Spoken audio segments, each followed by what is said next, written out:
Hey guys, tonight we're stepping into a subject that touches every single one of us, the art of learning to detach.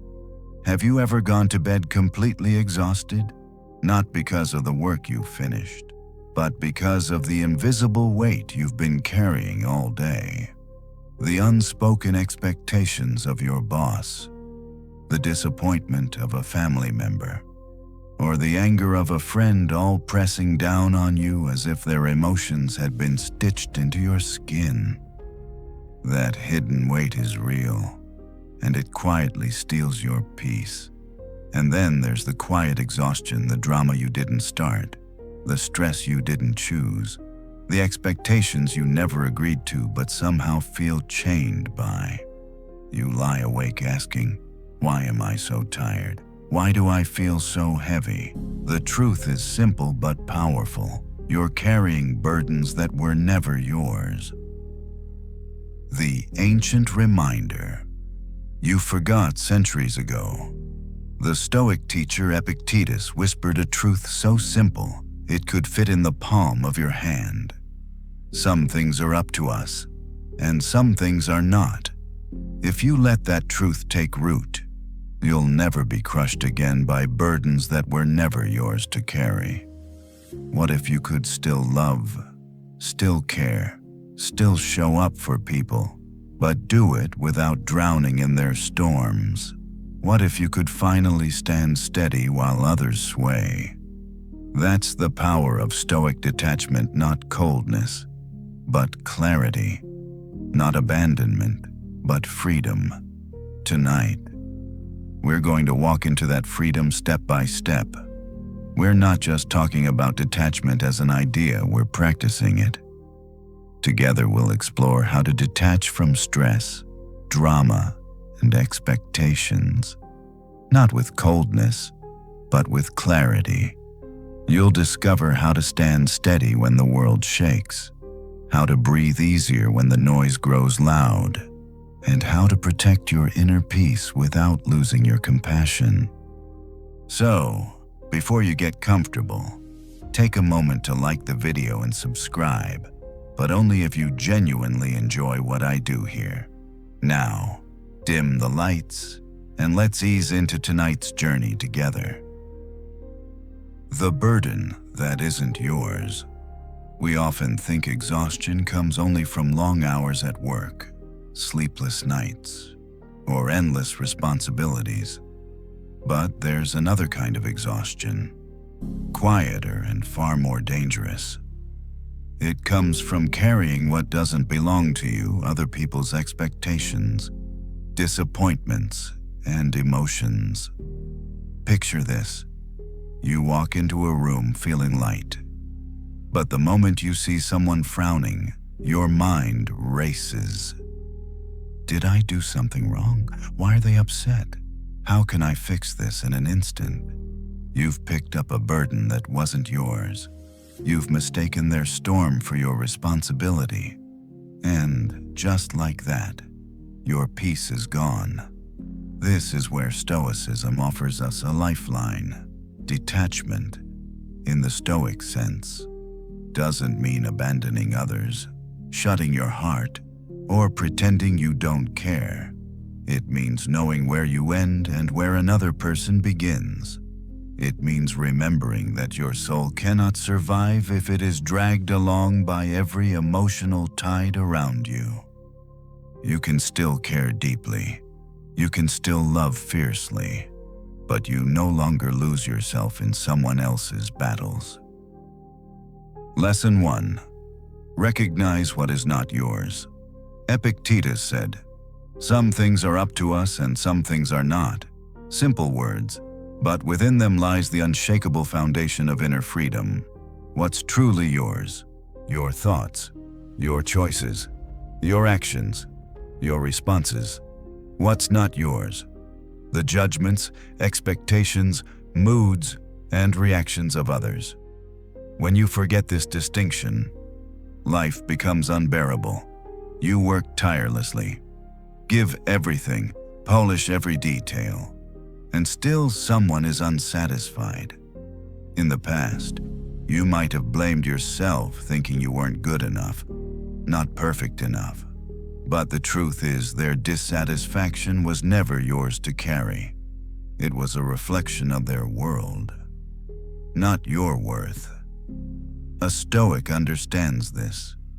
A Stoic sees clearly, this belongs to me. That does not. And in this clarity, the soul breathes again. Why carrying the world breaks? You imagine stuffing your backpack with every little thing people throw at you, their fears, their anger, their sadness, their impossible standards. Over time, that bag grows unbearably heavy. You bend under its weight. You feel small, tired, even bitter. But here's the shift when you pause and ask, does this truly belong to me? Suddenly you put the right things down, and what remains is light, pure, manageable. Think about the last time you felt guilty because someone else was upset. Did you immediately assume it was your fault? That's how we lose ourselves. That's how we burn out, not from our own responsibilities, but from carrying shadows we were never meant to hold. Stoicism doesn't tell you to turn cold. It tells you to stay warm without burning out, to empathize without drowning, to love without chains. The moment of clarity. Let's return to that image. You walk into a room. Someone is frowning. Instantly you wonder, what can I do to fix this? Here is what the Stoic whispers to you in that moment. Their face reflects their inner world, not yours. Their mood belongs to them, not you. And so, instead of scrambling to please, instead of sacrificing your peace, you breathe. You stand firm. You allow their storm to remain theirs, while your heart stays calm. This clarity is not indifference, it's strength. Because when you stop letting yourself be tossed by other people's emotions, you can finally offer steady support. You can be an anchor, not another ship lost in the storm. The peace of detachment. There is a unique peace that comes from recognizing what is not yours. It's not the shallow peace of everything going your way. It's a deeper, unshakable peace, a peace born of clarity. You know what belongs in your control. You know what does not. And from that knowledge flows freedom, a freedom where you no longer shrink yourself to please others. A freedom where you no longer let another person's disappointment eat away at your soul. A freedom where you live steady, untethered, light. Detachment is not escape. It's a return home to yourself, your truth, your quiet inner citadel. Lesson 2. Refuse responsibility for other people's emotions. Let's move deeper. One evening, you decline a family dinner invitation because you're utterly drained and need rest. Suddenly you're met with disapproving looks, prolonged silence, maybe even the cutting remark, "Why do you always think only about yourself?" You feel guilty, torn. You start to wonder, am I selfish? But pause. Was your choice actually wrong? We live in a world that glorifies self-sacrifice. We're taught to be understanding, to put ourselves in others' shoes, and yes, that is beautiful. But taken too far, understanding mutates into burden-bearing. You begin to carry guilt that isn't yours. When someone is upset because you lived according to your values, when they're disappointed because you didn't meet their expectations, are you truly responsible for those feelings? Stoicism answers no. The wisdom of Epictetus. Epictetus once said, "It's not what happens to you, but how you react to it that matters." Think about it. If this is true for you, it's also true for others. Their emotions are not dictated by your actions alone. They are the result of how they choose to interpret and react. You say no to a request that action is neutral. Whether they respond with sadness, anger, or calm acceptance depends on their inner world, not your fault. Understanding this doesn't make you cold. Quite the opposite. It makes you capable of true compassion, because now you love freely, not out of guilt. Emotional separation, not disconnection. Emotional separation doesn't mean silence in the face of someone's pain. It doesn't mean turning away. It means this: you can support, but you cannot carry for them. You can encourage, but you cannot walk their journey. You can love, but you cannot be responsible for their happiness. Think about it. If every time someone was upset, you believed it was your fault, your life would become chaos. You would live as a puppet pulled by strings you cannot control. No room for authenticity. No room for growth. Just endless exhaustion. The Stoic path is different. You learn to check your motives. Am I acting from love or from fear of making someone mad? Am I saying yes because I care or because I can't bear their disappointment? Each time you choose clarity over guilt, you take a step closer to freedom. A practical Stoic reflection. Here's a practice. The next time someone reacts negatively to your choice, pause before apologizing. Ask yourself, did I act with integrity? Did I act with reason? Did I act with respect? If the answer is yes, then their emotions are not your responsibility. You can stand steady, kind yet firm, free of unnecessary guilt. This is not selfishness. This is wisdom. Closing. This first step, learning to detach from what isn't yours, begins here. 1. Recognize clearly what belongs to you and what doesn't. 2. Refuse to carry responsibility for emotions you didn't create. With each practice, you'll feel a new lightness. You'll no longer feel forced to overextend yourself just to keep others happy. You'll stop apologizing for living your truth. And from this strength, you'll be ready for the next lesson, setting healthy boundaries and holding them firm. But before we move there, pause and reflect. What invisible burdens are you carrying right now? Which of them truly belong to you?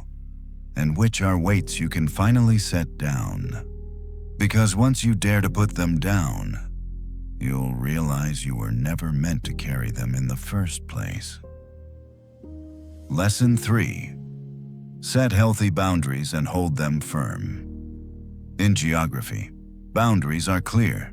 Mountains, rivers, and oceans separate lands. Nations draw invisible lines that mark where one territory ends and another begins. But in our personal lives, the lines aren't so visible.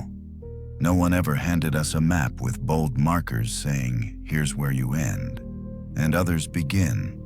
Instead, we stumble through relationships, unsure when to say no, fearful that setting limits will make us appear selfish, cold, or unkind. Yet boundaries are not walls. They are not a shutting out. Boundaries are the invisible lines that preserve our peace. They are acts of clarity, not cruelty. The courage to draw the line. Think about the friend who constantly leans on you to solve their problems, even when you're completely drained. Or the coworker who shifts their workload onto you, knowing you'll pick up the slack. Or the family member who makes you feel guilty every time you prioritize your own needs. In those moments, Saying no isn't selfish, it's survival. It's choosing self-respect over silent resentment. Marcus Aurelius once wrote, "The tranquility that comes when you stop caring what they say or think or do. Only what you do." That's what boundaries create: tranquility, a stillness in your soul, where your worth isn't chained to anyone else's demands. Why boundaries are acts of love. Too often we mistake sacrifice for love. We think saying yes to every request proves we care. But here's the truth: when you say yes too easily, you're actually saying no to yourself. When guilt drives your choices, you stop acting from reason and start acting from fear. And fear-based giving isn't love, it's slavery. Stoicism teaches us that boundaries protect not only ourselves, but also the quality of our care. Because when you constantly drain yourself to meet others' needs, your love grows brittle, resentful, and forced. But when you guard your inner world, when you honor your limits, the love you offer is steady, whole, and real. Boundaries don't reject people. They reject chaos. Boundaries don't kill love. They preserve it. The practical Stoic approach. Here's a Stoic reflection you can practice. When faced with a request, pause before answering. Ask, am I saying yes because it aligns with my values, or because I'm afraid of disappointing them? If it's fear that drives you, that's a sign to say no, not harshly, but clearly. Remember, holding your ground doesn't mean you love less. It means you're protecting the only resource that allows you to love at all: your peace of mind. No one can invade your inner citadel unless you unlock the gate yourself. And sometimes the bravest act of self-respect is simply refusing to open the door. The freedom boundaries bring. When you begin to set and hold boundaries, something shifts. You realize you can say no without apology. You can put down your phone and not reply immediately without guilt. You can take time for rest without shame. And paradoxically, the more you protect your space, the more present you can be with others. Because now you're not showing up resentful, overextended, or secretly bitter. You're showing up whole. Setting boundaries isn't rejection. It's choosing what is worthy of entering your life. It's staying close to yourself, so you can be a true friend, partner, parent, or leader, not a hollow echo of one. Lesson 4. Don't try to fix everything. Now let's tackle another heavy burden. Many of us carry the belief that we must save everyone. You see it in friendships, always being the one who listens, advises, rescues. You see it in families, stepping in to solve conflicts, pay bills, or shield loved ones from consequences. You see it at work, picking up tasks no one else will, because you can't stand to watch things fall apart. And in parenting, it's perhaps strongest of all, trying to protect children from every pain, every mistake, every hard lesson. But here's the brutal truth: when you try to fix everything, you lose yourself. And worse, you rob others of their chance to grow. The illusion of the savior. Why do we do it? Because the ego whispers, if I don't help, everything will collapse. I am the one who must save them. But this belief, as Stoicism reminds us, is an illusion. Epictetus taught, don't demand that things happen as you wish, but wish that they happen as they do, and you will go on well. This isn't just advice for accepting fate. It's a warning. Don't try to bend reality to your will, not in your own life, and not in the lives of others. Each person has their own road to walk. Their mistakes are their teachers. Their struggles are their classroom. If you keep stepping in to fix, you interrupt the lesson. You make yourself the center of their story, instead of allowing them to write their own. A story of letting go. I once had a friend named Nick. Nick was perpetually negative. He complained, blamed his circumstances, and refused to change. I tried everything: encouragement, advice, even researching therapists for him. But nothing worked, because Nick didn't want change. He wanted someone to listen to his sadness, to share the weight of his pessimism. After many failed attempts, I realized the truth: I could be present. I could care, but I could not fix him. The decision to grow had to come from him. It was a painful realization, but also liberating, because I stopped pouring my energy into a battle that was never mine to fight. Help versus rescue. The Stoics drew a vital distinction between helping and rescuing. Helping is supporting someone as they rise. Rescuing is pulling them up every time they fall, even when they refuse to learn how to stand. Helping builds strength. Rescuing breeds dependence.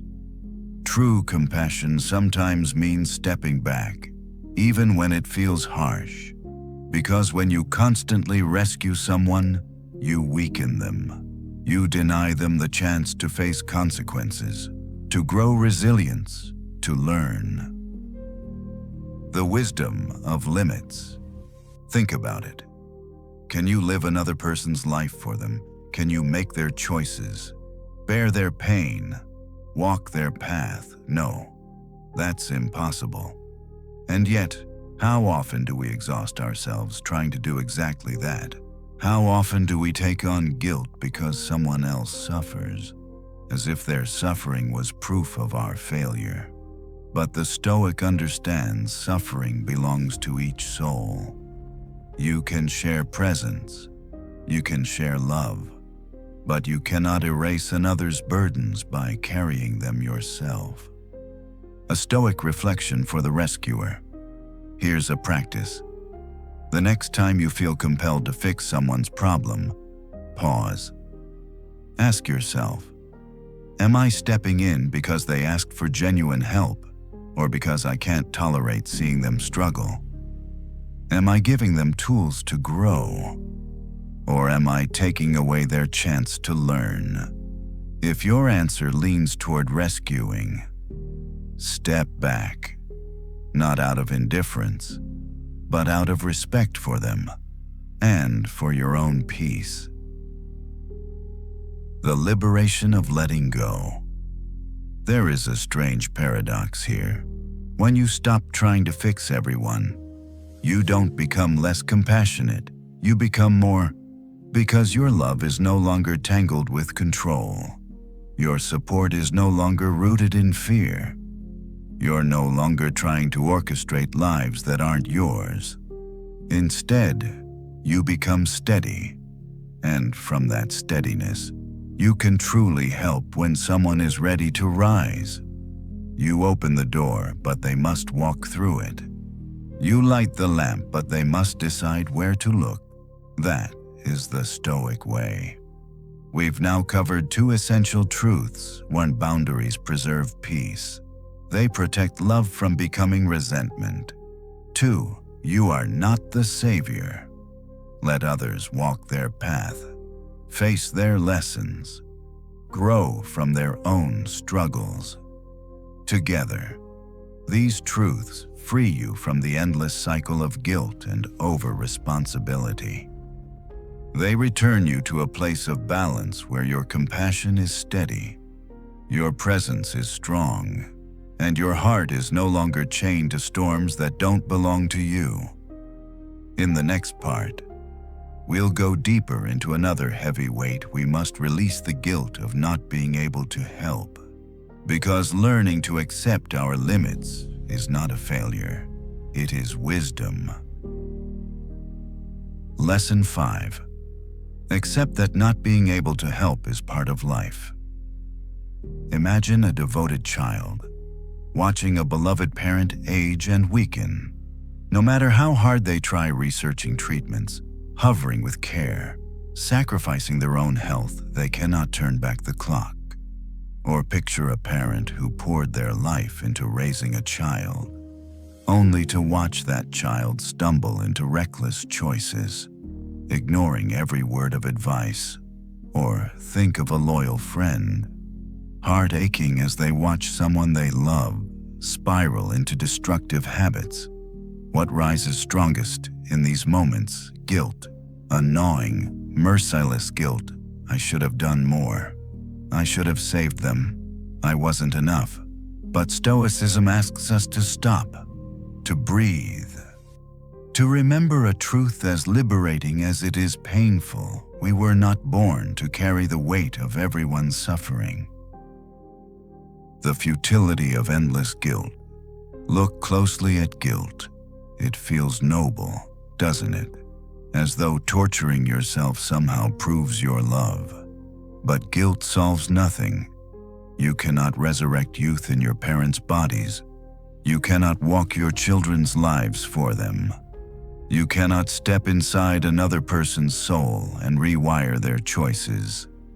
Guilt only corrodes your spirit, leaving you weaker, bitter, and unable to truly help. Marcus Aurelius returned to this truth again and again. Limits. The limits of the body, of time, of human control.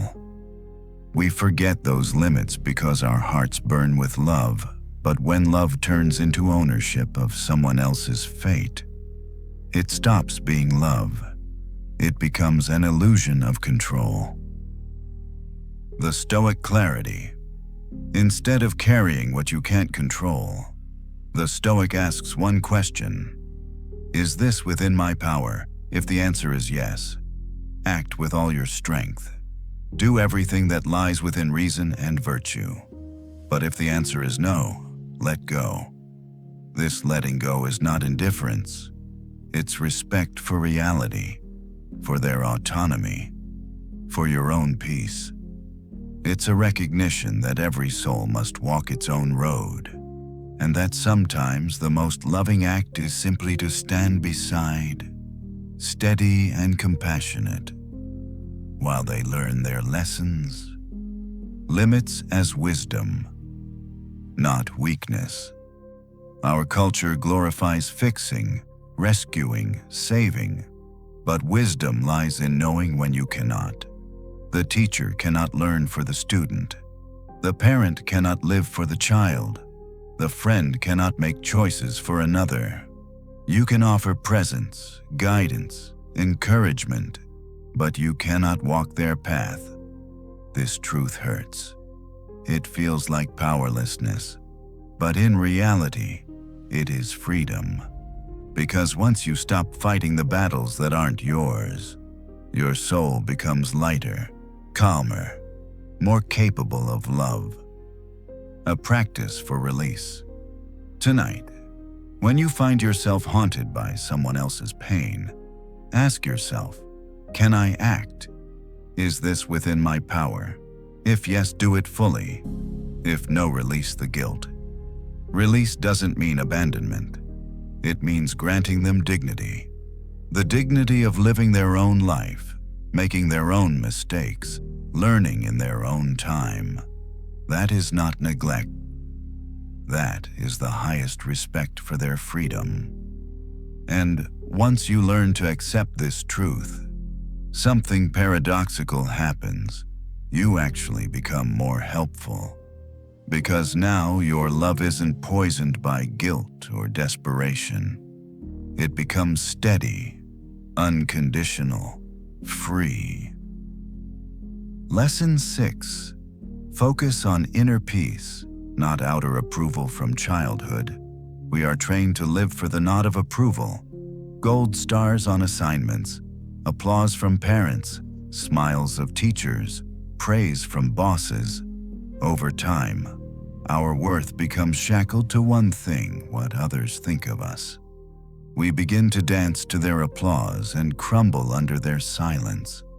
But the Stoics knew a devastating truth. Outer approval is a fragile master. Praise fades, opinions shift. The very people who clap for you today may mock you tomorrow. And if your peace depends on their noise, you will never rest. The Epictetus Challenge. Epictetus warned, if you want to improve, be prepared to be thought foolish and to be overlooked. Why? Because improvement often requires going against the crowd. Living with virtue often means walking alone. Standing for truth means risking ridicule. So if your soul is tethered to the approval of others, you'll never grow. You'll stay small, safe, unremarkable just to avoid their frown. But if your peace is rooted within, you'll rise above the storm of opinions. You'll be free. The fear of exclusion. Imagine you're in a meeting. You voice an opinion that challenges the majority. Suddenly, the room shifts. Frowns, scoffs, whispered judgments. Instantly, your stomach drops. Was I wrong? Should I have stayed silent? Or picture this: you choose to spend a quiet weekend with family instead of partying with friends. They tease you, call you boring, old-fashioned. And though you know your choice was right, you feel the sting of exclusion. These are the moments that test us. The moments where our craving for approval collides with our inner truth. The Stoic answer is simple: right and wrong are not decided by applause. They are decided by your conscience. The ship on the sea. If your life is steered by outer approval, you're like a ship at sea, tossed by every wave of opinion. One moment you're up, carried by praise. The next you're sinking, crushed by criticism. You never steer your own course. But if you anchor your soul in inner peace, then no matter how wild the storm, you remain steady. You no longer need their nod to validate your path. You no longer crumble when recognition doesn't come. The paradox of inner freedom. Here's the paradox when you stop chasing approval. You often gain respect because people sense authenticity. They sense when someone is rooted, unshakable, living by principle rather than popularity. But even if they don't respect you, it doesn't matter, because you respect yourself. And that is the only approval that sustains. Marcus Aurelius put it best: the tranquility that comes when you stop caring what they say or think or do. Only what you do. That is real freedom. A Stoic reflection for approval. Seeking. The next time you feel your worth shrink under someone's judgment, pause and ask, am I living in line with my values? Am I acting from virtue, reason, and compassion? If yes, then no opinion, good or bad, can touch your peace, because the applause of others is temporary, but the peace within you is eternal, if you choose to protect it. We've now uncovered two profound truths, Marmar. Accepting that you cannot always help is not failure, it is wisdom. It is the humility to honor limits, the courage to release guilt, the freedom to love without chains. 2. Shifting from outer approval to inner peace liberates you from the fragile tides of opinion. You no longer live for applause. You live for truth. Together, these lessons steady the soul, They allow you to stand firm in a chaotic world, caring without drowning, loving without losing yourself. In the final part, we will complete the journey with the daily discipline of practicing detachment, learning how to let go not once, but as a habit, a rhythm, a way of life. Because detachment is not a single act, it is a lifelong practice, and the key to living as a free human being. Lesson 7. Practice letting go. Every day as a habit. Letting go isn't a single moment of clarity. It isn't a dramatic scene where you suddenly drop every burden and walk away lighter forever. No, letting go is a habit, a discipline, a quiet decision repeated day after day, moment after moment, until it shapes who you are. Think of it like strengthening a muscle. You don't grow strong by lifting a weight once. You grow strong by returning again and again, practicing, training, repeating. The same is true for detachment. Your soul grows lighter only if you practice setting down what doesn't belong to you every single day. The invisible weight. Each morning, without realizing it, you may pick up burdens that were never yours. A colleague's sharp tone, a parent's disappointment, a stranger's criticism online, a vague expectation whispered by society. These invisible weights pile up quietly. They settle in your chest, cloud your mind, tighten your breath, and unless you pause to notice, you'll carry them into every conversation, every choice, every dream. That is why the Stoics insist train yourself to let go daily. Don't wait for the burden to grow unbearable. Don't wait until resentment poisons your love. Detach while the weight is still small. A simple morning practice. When you wake up, before rushing into the world's noise, pause, breathe. Say to yourself, "Today, I will not carry sadness that is not mine. Today, I will not carry anger that is not mine. Today, I will not carry expectations that are not mine." Repeat it until it sinks in. This is not an escape from responsibility. It's a shield against unnecessary weight. Just like washing your face in the morning, this habit clears the dust from your soul. Without it, the grime of other people's emotions sticks to you all day. With it, you walk lighter, steadier, free. The evening reflection. At night, before sleep, ask yourself one question. Am I carrying something that isn't mine? Sit in silence with the question. Let the answer surface without judgment. Maybe it's guilt because a loved one is struggling. Maybe it's shame from not meeting someone's expectations.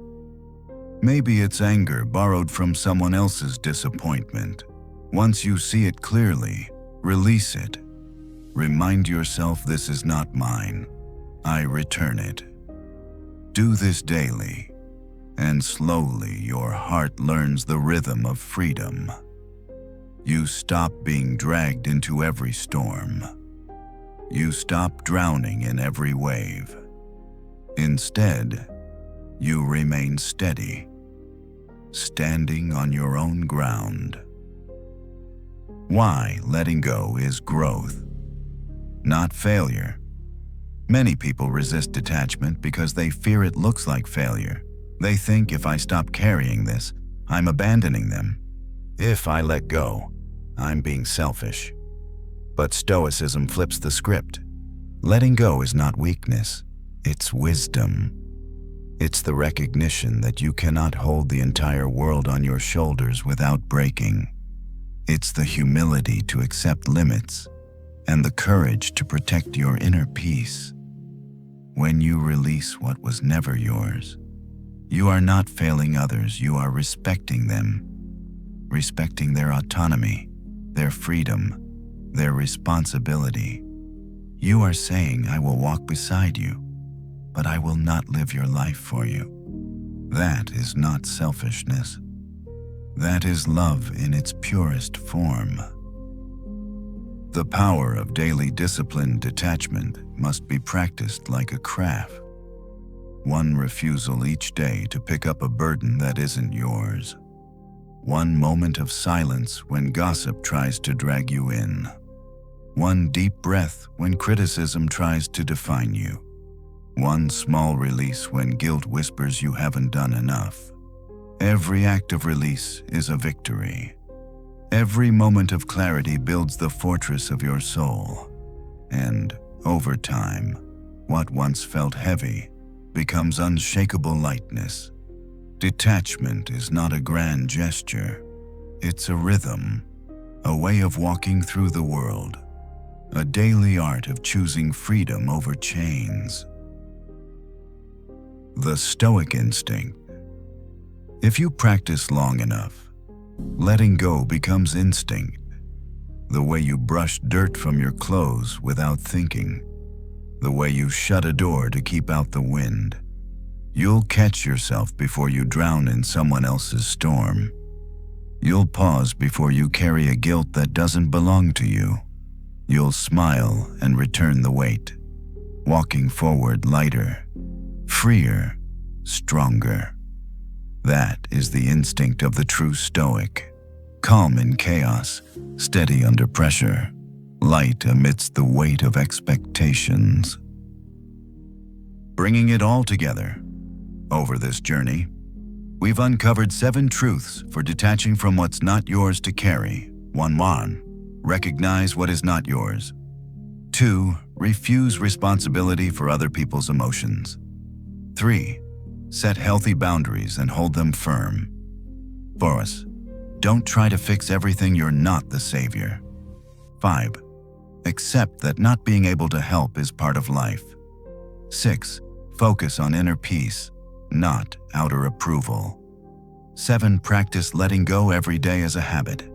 Each lesson builds upon the last, leading you toward a life that is lighter, freer, and more authentic. You can still love, you can still care, but you no longer drown in burdens that don't belong to you. You remain steady, rooted, anchored. That is not coldness, that is clarity. That is the wisdom of Stoicism.